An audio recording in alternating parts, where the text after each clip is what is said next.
সন্ধ্যায় মুখরোচক কিছু খেতে ইচ্ছা করছে, কিন্তু সেটা হতে হবে হেলদি। তাহলে আর দেরি না করে ঝটপট ম্যাগির এই রেসিপিটা তৈরি করে ফেলুন। প্যানে দিয়ে দেবো 4 চামচ মতো তেল। তেলটা গরম হয়ে আসলে দিয়ে দেবো সামান্য গোটা জিরে। হালকা ভেজে দিয়ে দেবো কুচানো পেঁয়াজ। পেঁয়াজগুলো বাদামি কালার হয়ে আসা অব্দি ভেজে নেবো। পেঁয়াজগুলো বাদামি কালার হয়ে এসেছে, এবার দিয়ে দেবো লঙ্কা, টমেটো আর ক্যাপসিকাম। স্লো টু মিডিয়াম ফ্লেমে 5 মিনিট মতো ভেজে নেবো।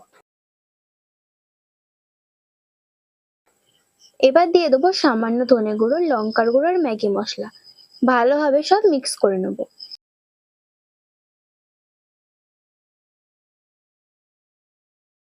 এবার দিয়ে দেবো 2 কাপ জল। জলটা ফুটে এসেছে, এবার দিয়ে দেবো ম্যাগি। ম্যাগিগুলো ভাঙবো না, আস্ত দেবো। ম্যাগিটা হাফ সেদ্ধ হয়ে আসলে চামচের সাহায্যে এরকম ভাবে মিক্স করে নেবো। জলটা একেবারে কমে গেছে, এবার নামিয়ে নেবো। দেখো ম্যাগিটা কতটা সুন্দর দেখতে হয়েছে আর কতটা স্বাস্থ্যকরী। আমার প্রিয় বন্ধুরা, ম্যাগি রেসিপিটা কেমন হয়েছে সেটা অবশ্যই কমেন্ট করে জানাবেন। ভিডিওটি ভালো লেগে থাকলে আমার চ্যানেলটি সাবস্ক্রাইব করে ভিডিওটি লাইক করে দেবেন।